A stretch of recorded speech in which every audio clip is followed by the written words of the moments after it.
مصطفى مصطفى مدعو للصفا. Hikmah yang ke-73.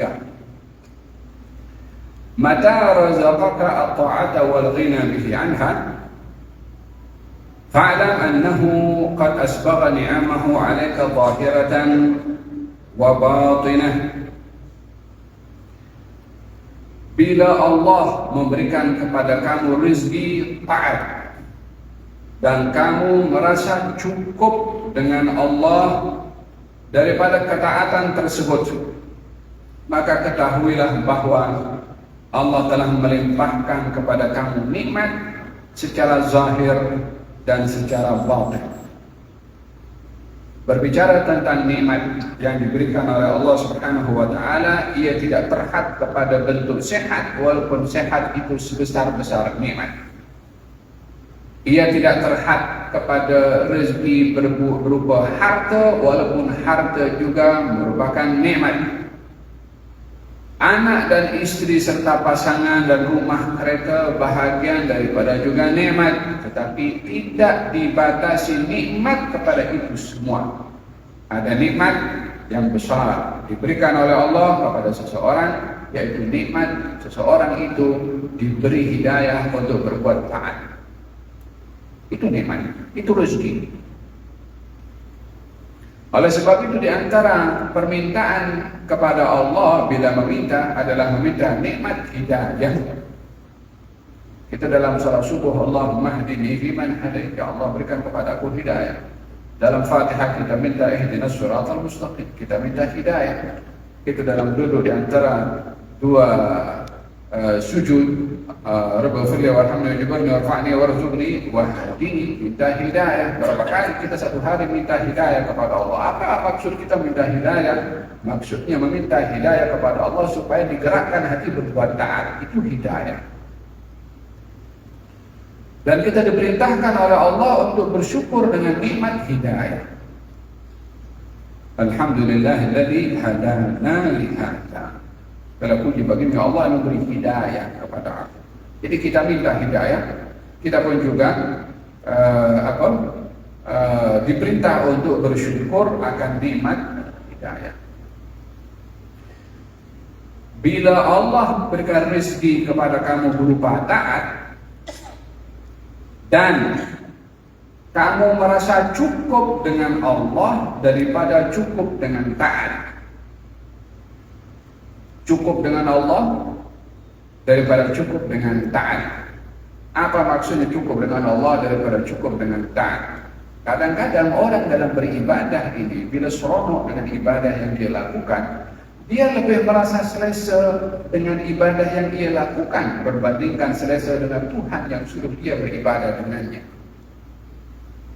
Sehingga keselesaannya pada ibadah yang dia lakukan melupakan hubungan dia dengan Allah yang suruh dia beribadah. Sehingga dengan itu dia lebih fokus kepada suruhan berbandingkan fokus kepada yang maha menyuruh dan maha memerintah.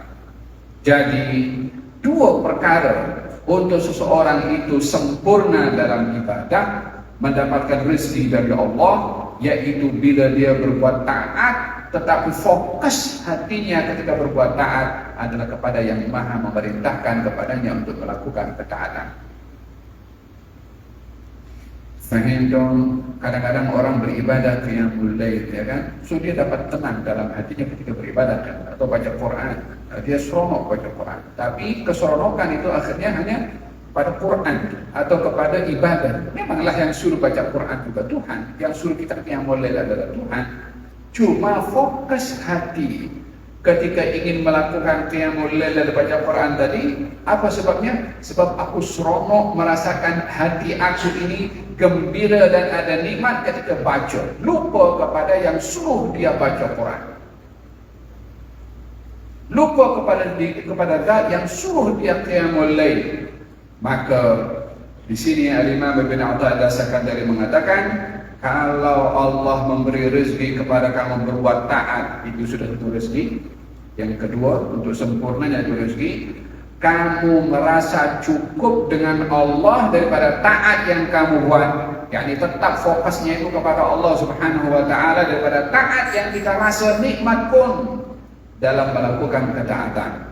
Maka kalau ini yang didapat oleh seseorang, maka Allah telah memberikan kepadanya nikmat zahir dan batin. Nikmat ini ada nikmat zahir, ada nikmat batin. Nikmat yang dilihat dan dinampak, dan nikmat yang tersembunyi yang tidak dilihat, tidak dinampak. Nikmat yang zahir, saat orang mendapatkan rezeki daripada Allah berupa sehat, itu nikmat. Dapat pasangan nikmat, dapat zuriat nikmat, dapat harta nikmat. Apa kita inginkan dalam dunia ini dia dapat. Itu nikmat yang zahir. Nikmat yang batin, ma'rifah kepada Allah, rasa sakinah dalam hati ketika beribadah bersama dengan Allah, rasa khusyuk ketika beribadah bersama dengan Allah, kemudian merasai al-lutuf, kelembutan ketika beribadah dengan Allah. Itu semua nikmat-nikmat yang tidak dinampak, itu tidak dapat diceritakan atau diwujudkan dalam bentuk fisikal. Olehada kata seorang arif mengatakan, kita ini dapat nikmat di waktu malam masa qiyamul lail. Kalau orang-orang yang suka cari kenikmatannya dengan kekuasaannya, kalau tahu apa nikmat yang kami dapat waktu qiyamul lail, akan dirampas itu nikmat semua oleh mereka yang punya kuasa. Tapi karena nikmat itu tak boleh untuk ada wujud fisikal tertentu untuk dirampas dan diambil, so tak boleh juga dirampas oleh sesiapapun, melainkan kalau buat yang sama orang yang merasakan nikmat pada masa qiyamul lail.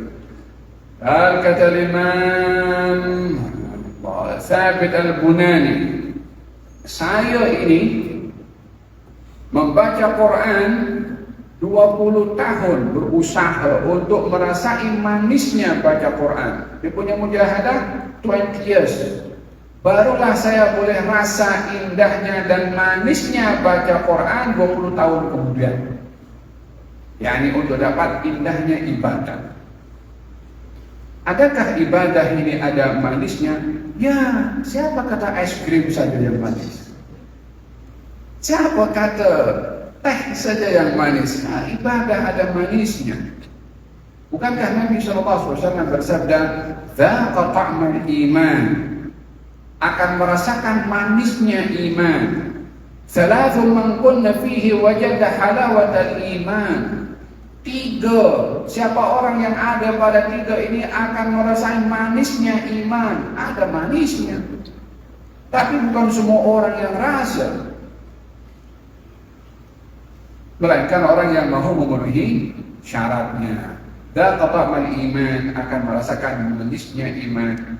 Man radiya billahi rabban wa bil islami dinan wa bi Muhammadin nabiyya. Orang yang dia berikrar dan ridha Allah sebagai Tuhan, Islam sebagai agama, Nabi Muhammad sebagai Nabi.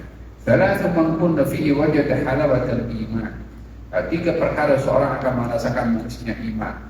Allah dan Rasulnya lebih disenangi berbandingkan yang lainnya. Menyayangi kepada saudaranya seperti mana menyayangi kepada dirinya sendiri karena Allah Subhanahu wa taala, dan tidak mahu kembali kepada kekufuran seperti mana ia tidak mahu dicampakkan ke dalam hati. Itu bahagian daripada asbab untuk merasakan manisnya al-iman. Baginda Rasulullah bersabda dalam hadis, "Wa ju'ilat qurratu 'aini fi shalah."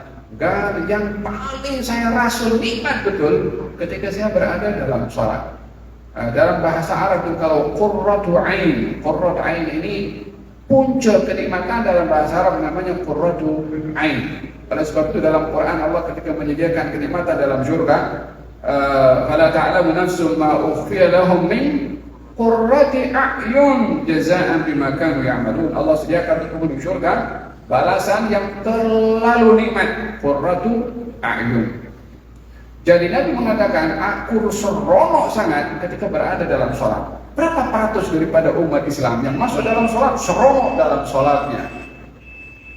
Oleh sebab itu katanya setiap kali Allah memberikan rezeki kepada kamu taat, dan juga kamu merasa cukup dengan Allah daripada ketaatan, maka ketahuilah Allah sudah memberikan kepada kamu nikmat secara zahir dan nikmat secara batin. Semoga Allah Subhanahu wa taala menganugerahkan kepada kita taat kepada Allah Subhanahu wa taala dan merasa cukup dan fokus dengan Allah Subhanahu wa taala untuk dianugerahkan nikmat secara zahir dan batin.